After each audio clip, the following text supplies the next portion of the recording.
छात्रों, आज हम संस्कार के बारे में अध्ययन करेंगे। संस्कार का अर्थ है धार्मिक विधि विधान अथवा कृत्य जो आंतरिक अथवा आत्मिक सौंदर्य का बाहरी तथा दृश्य प्रतीक माना जाता है और जिसका व्यवहार प्राच्य प्राक सुधार कालीन पाश्चात्य तथा रोमन कैथोलिक चर्च बपतिस्मा संपुष्टि कन्फर्मेशन यूखारिस्त व्रत पिनांस अभ्यंजन एक्सट्रीमंक्शन आदेश तथा विवाह के 7 कृत्यों के लिए करते थे। किसी वचन अथवा प्रतिमा की पुष्टि रहस्यपूर्ण महत्व की वस्तु पवित्र प्रभाव तथा प्रतीक भी सैक्रामेंट शब्द का अर्थ है। इस प्रकार यह अनेक अन्य धार्मिक क्षेत्रों को भी व्याप्त कर लेता है जो संस्कृत साहित्य में शुद्धि प्रायश्चित व्रत आदि शब्दों के अंतर्गत आते हैं। संस्कार शब्द की व्युत्पत्ति संस्कृत की समपूर्वक कुंज धातु से धन्य प्रत्यय करके की गई है और इसका प्रयोग अनेक अर्थों में किया जाता है। मीमांसक यज्ञांगभूत पुरोडाश आदि की विधिवत शुद्धि से इसका आशय समझते हैं। अद्वैत वेदांती जीव पर शारीरिक क्रियाओं के मिथ्या आरोप को संस्कार मानते हैं।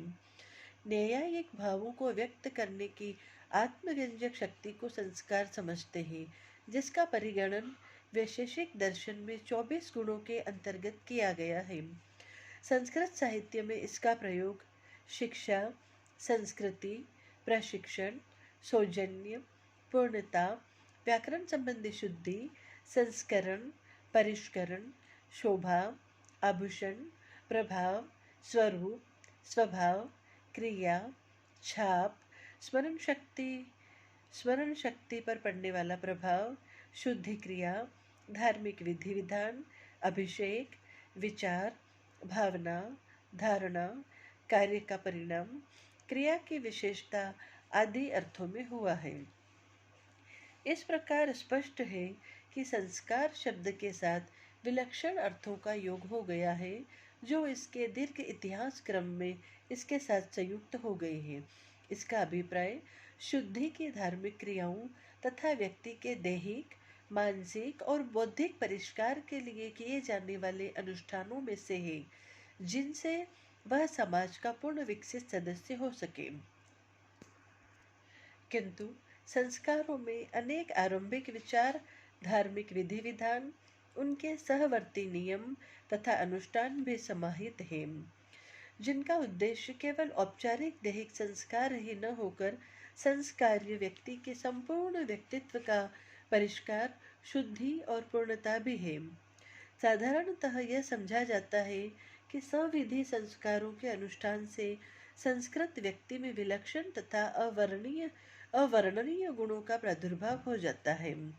संस्कार शब्द का प्रयोग इस सामूहिक अर्थ में होता है। संस्कारों का उदय वैदिक काल या उससे पूर्व हो चुका था, जैसा कि वेदों के विशेष कर्मकांडीय मंत्रों से विदित होता है। किंतु वैदिक साहित्य में संस्कार शब्द का प्रयोग उपलब्ध नहीं होता। ब्राह्मण साहित्य में भी इस शब्द का उल्लेख नहीं है, यद्यपि इसके विशेष प्रकरणों में उपनयन अंत्येष्टि आदि कतिपय संस्कारों के अंगों का वर्णन किया गया है। मीमांसक इस शब्द का व्यवहार वैयक्तिक शुद्धि के लिए किए जाने वाले अनुष्ठानों के लिए न कर अग्नि में आहुति देने के पूर्व यज्ञीय सामग्री के परिष्कार के लिए करते हैं।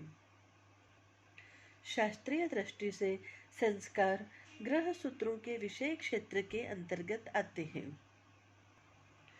पारस्कर ग्रह सूत्र पाक यज्ञों को 4 भागों हूत आहूत प्रहूत और प्राशित में विभक्त करता है।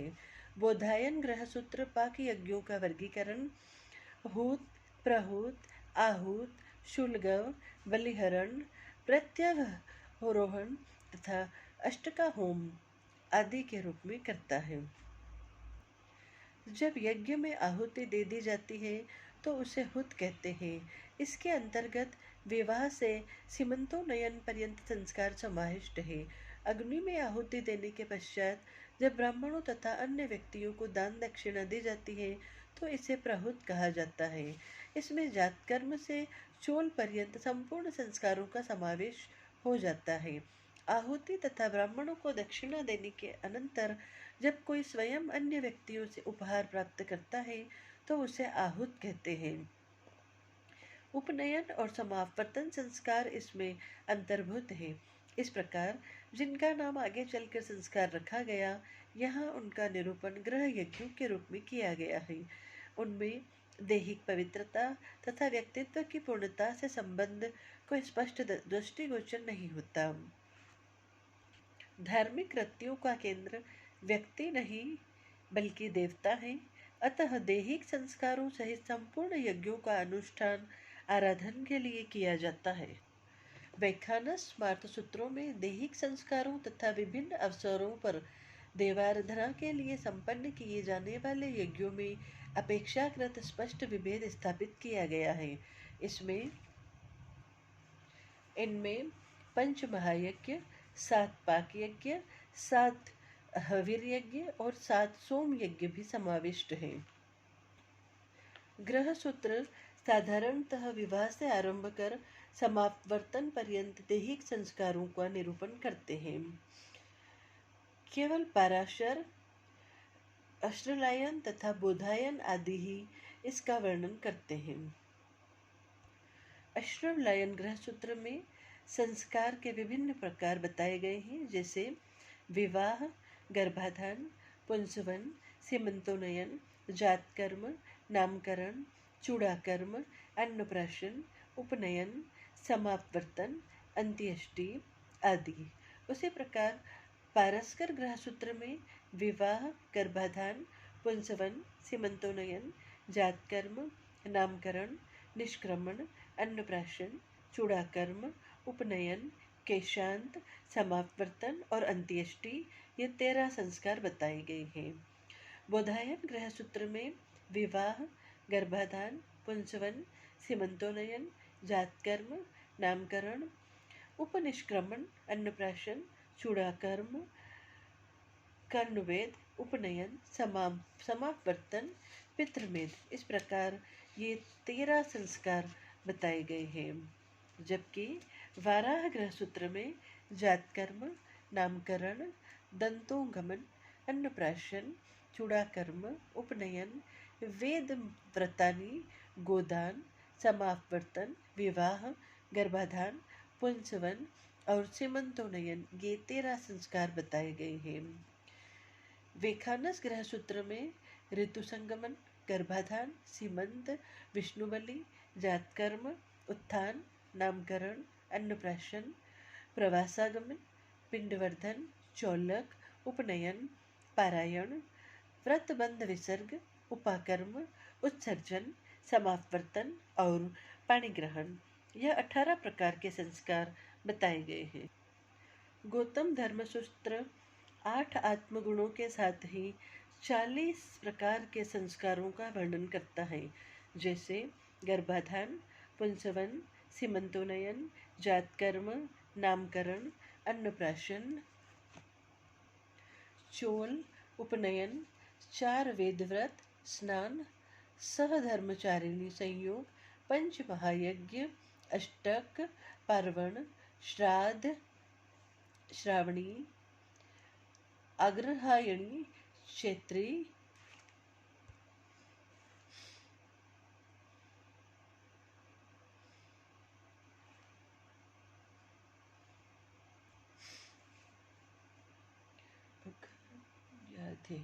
अगन्याधे, अगन्याधे, अगन्याधे, अगन्याधे, दर्श पौर्णमास्य, दर्श पौर्णमास्य,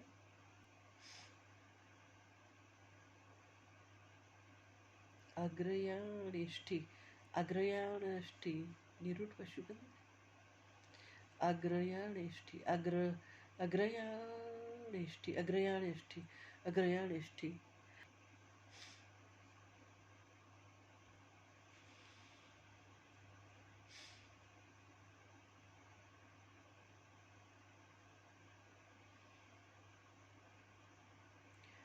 अत्यग्निष्टम,